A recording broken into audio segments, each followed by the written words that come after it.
நாளை ஒரு புதிய நாள். ஆனால் அதற்கு முன் இன்று நீ செய்ய வேண்டியது ஒன்று இருக்கிறது. உன்னை நீ தயார் செய்வது.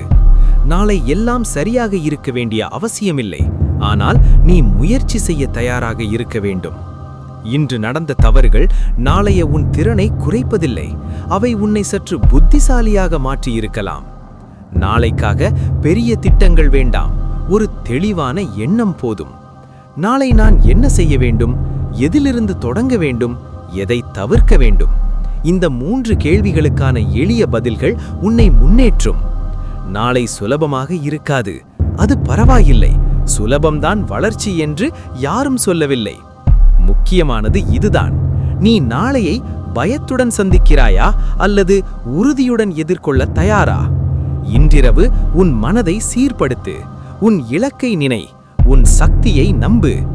நாளை உனக்காக காத்திருக்கிறது. நீ தயாராக இருந்தால் போதும்.